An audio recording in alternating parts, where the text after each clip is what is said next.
Assalamu alaikum. This is Rahimana Ghoor. Welcome back to my channel. In this video, you will learn about how to check competitor stock level and hide your stock, and why we need to hide our stock, and what are the reasons behind this trick. Also, we will discuss about benefits of seller add-on, online seller add-on, seller app SaaS, Buybot Pro, Seller Sprite, Chrome extensions, how they help us to check the stock level of competitors.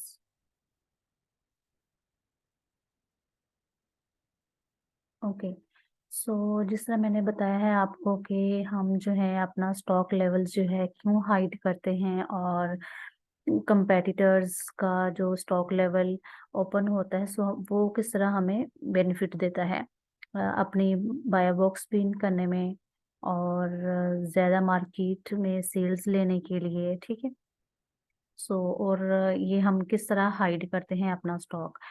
Okay, सो मैं assume कर रही हूँ यहाँ पे मेरा available stock जो है वो 40 यूनिट्स हैं। सो मैं इसको हाइड करना चाह रही हूँ। ठीक है, सिंपली आपने करना क्या है, आप उस प्रोडक्ट के अगेंस्ट जिसका आपने हाई स्टॉक जो है हाइड करना है, आप चले जाएंगे एडिट में।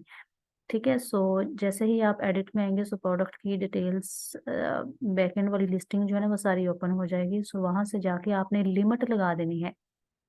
अब ये लिमिट क्यों लगानी है इसकी मैं रीज़न बताती हूँ आपको, ये किस तरह बेनिफिट देती है ये रीज़न, ये लिमिटेशन जो है लगी हुई। ठीक है, सो आपने कितनी लिमिट लगानी है ये डिपेंड करता है कि आपके प्रोडक्ट की मार्केट में सेल्स कितनी है, और फ्रीक्वेंटली से जो बायर्स जो है वो कितना उसका स्टॉक जो है, या एज अ बिजनेस कस्टमर जो है वो कितनी ज़्यादा, ठीक है, मोस्ट कॉमनली सेल होती है। सो अगर जो है वो लेस प्राइस आइटम है, लेस प्राइस आइटम है इन केस ऑफ, ठीक है, अगर तो हाई प्राइस आइटम है सो आपने लाजमी उस पे एक या दो का ही, ठीक है, मिनिमम ऑर्डर क्वांटिटी रखना है। लेकिन अगर आपको लगता है ये लेस प्राइस आइटम है और बहुत ज़्यादा नॉर्मल है, इस तरह की प्रोडक्ट्स बाय 10-10 यूनिट्स बाय करते हैं, या बिजनेस कस्टमर्स जो हैं वो 10-15 यूनिट्स बाय करते हैं, सो आप 10-15 यूनिट्स रख भी देंगे in case of less price item. ठीक है, सो आप रख सकते हैं सिंपली। ओके, सो यहाँ पे मैंने लिमिट लगा दी है मिनिमम ऑर्डर क्वांटिटी के 10 की लिमिट नजर आए, बेशक अदर वो कस्टमर्स है या स्टोर फ्रंट स्नाइपर है, सो उसको मेरा स्टॉक जो है वो 10 ही नजर आए। ठीक है, आप इसको 2 भी कर सकते हैं, 3 भी कर सकते हैं, depending upon your price, depending upon your, ठीक है, मार्केट शेयर, वो कितनी ज़्यादा फ्रीक्वेंटली वो सेल होती है। यहाँ से मैं सेव एंड फिनिश कर दूंगी, जस्ट अमेजोन कहेगा कि 24 आवर्स के अंदर अंदर ये मिनिमम लिमिट जो है वो ठीक है एक्टिव हो जाएगी। वैसे 24 आवर्स कह रहा है लेकिन मैक्सिमम भी जस्ट 5 to 10 मिनट्स ही लेता है। सो अमेजोन जो है यहाँ पे मेरी लिमिट लगा देगा, जो कि अमेजोन के स्टोर फ्रंट में अगर मैं यहाँ पे बात करूँ। ठीक है, सो यहाँ पे जितने भी सेलर्स होंगे जिनकी लिमिट लगी हुई होगी सो वो इस तरह शो होना शुरू हो जाएगा। ठीक है, अब ये जो है ये क्रोम एक्सटेंशन है सेलर स्प्राइट की, सो ये बहुत ज़्यादा हेल्प आउट करती है। ऑनलाइन सेलर एड ऑन या सेलर स्प्राइट क्रोम एक्सटेंशन जो है ये फ्री एक्सटेंशन है।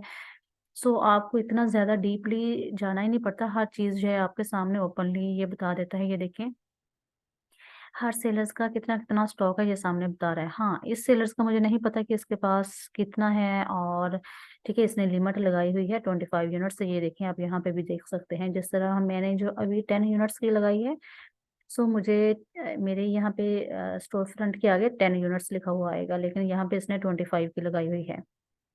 ओके, सो ओके, सो ये आप यहाँ से भी देख सकते हैं, अगर सेलर डाउन में यहाँ पे स्टेरिक लगा हुआ होगा सो आपको पता चल जाएगा इसने 25 की लिमिट लगाई हुई है।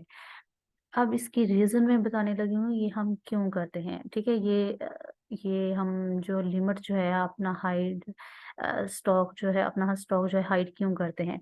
नंबर 1 इसकी रीज़न है, ठीक है, जब हमारा स्टॉक जो है, हम हमारी प्राइस जो है कंपेटिटिव प्राइस हो, और हम फ्रीक्वेंटली बाय बॉक्स जो है हमारा होल्ड हो। सो जो अदर्स जो सेलर्स बैठे होते हैं, जाहिर सी बात है उन्होंने भी बाय बॉक्स लेना, वो आराम से नहीं बैठने लगे। लेकिन जब अगर वो ज़्यादा कोई तंग करने वाला सेलर हुआ सो वो हो सकता है कि आपके अपने बायर अकाउंट से जाके आपका स्टॉक जितना भी है वो 20, 30, 40, 50 यूनिट्स जितने भी हैं वो सारे को वो ठीक है होल्ड में कर ले, यानी कि परचेज यानी कि कर ले। और लेकिन शिप तक ना जाए 2-3-4 दिनों तक, ठीक है? अपनी शिपिंग जो है वो स्टैंडर्ड शिपिंग यूज़ कर ले, क्योंकि स्टैंडर्ड शिपिंग जो है अमेज़न फॉरेन शिप नहीं करता, टाइम ले लेता है। सो वो ठीक है, आपका स्टॉक जो है वो 2-4 दिन के लिए रोक लेता है। ये बहुत नॉर्मल है, इस तरह के समटाइम्स आपको डिफरेंट केस से, ठीक है, लेना-देना पड़ता रहता है। सो ठीक है, सो एक तो ये इसका बेनिफिट ये हो जाता है कि अगर कोई कंपैटिटर्स जो है आपका स्टॉक रोक भी लेता है तो सिर्फ़ और सिर्फ़ 4-5 यूनिट्स ही रोकेगा, आपका सारा का सारा स्टॉक नहीं रोक देगा।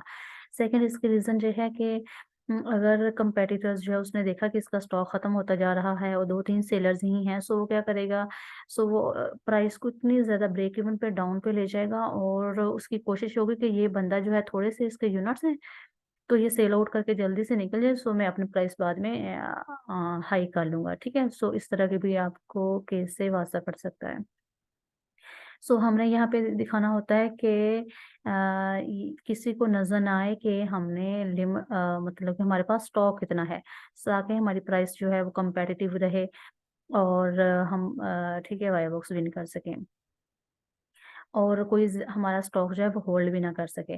अब ये किस तरह ये एक्सटेंशंस जो हैं ये किस तरह हेल्प आउट करती है, ठीक है? ऑनलाइन सेलर ऐड ऑन की जिस तरह मैं बात करने लगी थी, सो जितनी ज़्यादा डिलीवरी डेट जो है वो क्लोज़ेस्ट की होगी, ठीक है? अब यहाँ इस केस में तो हर एक बंदा ही इसको एफबीए कर रहा है और 11 दिसंबर की डेट आ रही है।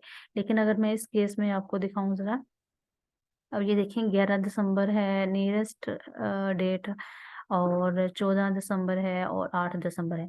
अगर मैं सपोज़ करती, अब यहाँ पे एफबीएम की है 8 दिसंबर, अगर मैं सपोज़ करती ये एफबीए सेलर जो है उसकी 8 दिसंबर है, कुछ की 11 दिसंबर है, कुछ की 14 दिसंबर है। सो आपको पता होना चाहिए बेशक इसकी प्राइस ज़्यादा है, ये देखिए 7.86 है ये और इसकी 6.70 है। सो आप सबसे ज़्यादा बाय बॉक्स जो है उस बंदे को मिलेगा जिसकी डेट जो है डिलीवरी डेट जो है सबसे क्लोज़ेस्ट है, ठीक है? सो ये डेफ़िनेटली ये हर केस में नहीं होता, डिपेंडिंग अपॉन आपकी प्राइस भी बहुत ज़्यादा मैटर कर रही होती है, लेकिन एफबीए केस में ये बहुत ज़्यादा मैटर करता है कि जिसकी सबसे ज़्यादा क्लोज़ेस्ट डिलीवरी डेट होगी, जिसका स्टॉक जो है वो डिफरेंट वेयरहाउस में ज़्यादा डिवाइड हुआ हुआ होगा, सो उसके अमेज़न जो है कस्टमर्स तक डिलीवर करना अमेज़न के लिए आसान होगा उस स्टेट से उठा के। सो उसको बायो बॉक्स जो है वो फ्रीक्वेंटली मिलेगा। ओके, सो अब जिस तरह मैंने बताया कि ऑनलाइन सेलर अडाउन से आपको पता चल जाएगा कि हर सेलर्स का बाय बॉक्स हर सेलर्स के पास स्टॉक कितना है और इसकी हम लिमिट किस-किस ने लगाई हुई है, ठीक है? इस केस में किसी ने नहीं लगाई हुई और इस केस में ठीक है, एक सेलर्स ने लगाई हुई है और बाकी उनका सबका स्टॉक जो है वो ओपन पड़ा हुआ है। और इसके अलावा आप अगर ठीक है, अब ये वाले जो है ना, अब सेलर ऐप सॉस जो है या बायबॉट प्रो जो है, ये सारी की सारी सेम हेल्प आउट करते हैं, जिस तरह ये सेलर स्प्राइट आपको बता रहा है ओपनली कि हर बंदे के पास कितना स्टॉक है। और ऑनलाइन सेलर ऐड ऑन भी सेम आपको बता रहा है हर सेलर के पास कितना स्टॉक है।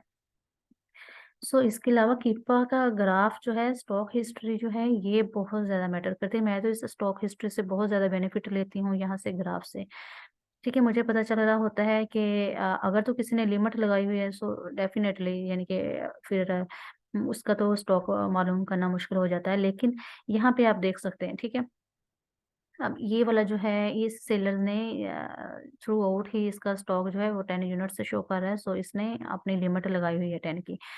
और इस केस में तो वैसे अच्छा, यहाँ पे इसने नहीं लगाई हुई। यहाँ पे आप देख सकते हैं कि ये वाला जो सेलर जो है मार्केट में कब आया और जब आया था इसके पास स्टॉक कितना था। यहाँ जितनी ज़्यादा ये हाइप पे होगा, ठीक है? आपको यहाँ इसके अगेंस्ट पता चल रहा होगा अगर इसने 100, 200, 300 यूनिट्स इसने लाइव किए होंगे। लाइव करने के बाद जैसे ही इन्वेंटरी लाइव हुई है, यहाँ पे आपको यानी कि अगर मैं सपोज़ कर रही हूँ यहाँ पे इसने 100 यूनिट्स बाय किए थे। और 100 के अगेंस्ट यहाँ पे लाइन थी। लेकिन जब यूनिट्स लाइव हो गए, लाइव होने के बाद 1-2 दिन बाद इसने लिमिट 1-2 दिन बाद उसने लिमिट लगाई। सो लिमिट लगाते ही जितनी उसने लिमिट लगाई होगी वो सो एकदम से वो जो है ना लाइन नीचे आ जाएगी, 5-10 जितनी भी उसने लिमिट लगाई होगी। सो आपको यहाँ से आइडिया हो जाएगा कि उसने क्वांटिटी जो है वो 100 यूनिट्स बाय की थी, एकदम से वो नीचे आ गई है। 5-10 पे आई है, ज़ाहिर-सी बात है वो सारे के सारे यूनिट्स सेल आउट तो नहीं हो गए ना। सो उसने लिमिट लगा दी है, सो आपको ये पता चल जाएगा कि उसने इतनी डेट को अपना स्टॉक जो है रिप्लेनिश किया है और इतना किया है और बाद में उसने लिमिट लगा दी है। तो सो ये वाला जो है ये चीज़ मुझे हमेशा से बहुत ज़्यादा हेल्प आउट करती है। जब भी मैंने कोई इन्वेंटरी रिप्लेनिश करनी हो और मुझे देखना हो कि इस बंदे ने ठीक है कितना स्टॉक बाय किया है, सो ज़ाहिर-सी बात है मुझे पता होगा कि ये उस ब्रांड के पास यानी कि टायर साइज़ जो हैं प्रोडक्ट की कॉस्टिंग के सो इतने हैं, सो ये मुझे चीज़ हेल्प आउट करती है कि उसने उसका ब्रेक इवन जो है इसके राउंड अबाउट होगा। अगर मैं भी उतनी प्राइस स्टॉक बाय कर लेती हूँ, सो मैं भी उतना लो प्राइस करके ठीक है कम्पेटिटिव उसके जा सकती हूँ, क्योंकि आपको पता है जिसका जितना ज़्यादा स्टॉक होगा वो उतने ही डिफरेंट वेयर हाउस में डिवाइड हुआ होगा। जितने ज़्यादा वेयर हाउस में उसका स्टॉक डिवाइड किया हुआ होगा, उसके बाय बॉक्स के होल्ड करने के उतने ज़्यादा चांसेस होते हैं।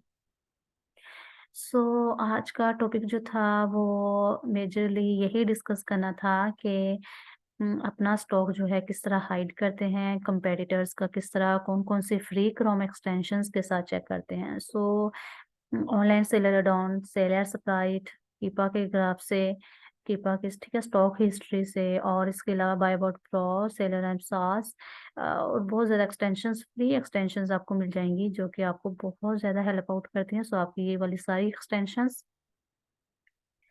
चूँकि फ्री हैं, सो इंस्टॉल होने चाहिए, ठीक है? ये आपको बहुत ज़्यादा ना सिर्फ़ ये कंपेटिटर्स के अटैक में आपको हेल्प आउट करती हैं, बल्कि आपने अपनी कितनी रिप्लेनिशमेंट करनी है, सो र ताकि अपनी प्राइस को कंपेटिटिव रख सकें, सो ये सारा इस मामले में आपको हेल्प आउट करती है, ठीक है? सो आई होप कि ये आपकी अच्छे से अंडरस्टैंडिंग हो गई है कि किस तरह अपना स्टॉक हाइड करते हैं। हाइड करने के लिए सो जिस तरह मैंने आपको लिमिट लिस्ट दिखाई थी, सिंपली आप एडिट में जाएँगे, एडिट में जाके मिनिमम ऑर्डर क्वांटिटी जो है उसके ऊपर आप जाके अपनी क्वांटिटी मेंशन करेंगे, सेव एंड फिनिश करेंगे, सो आपकी जो है अमेज़न बता देगा 24 आवर्स के अंदर-अंदर आपकी लिस्ट जो आपने जो एडिटिंग की है वो अपडेट हो जाएगी, ठीक है? सो इससे रिलेटेड आपके जो भी क्वेश्चन्स हों आप एनी टाइम मुझे टैग कर सकते हैं। Thank you so much for your watching.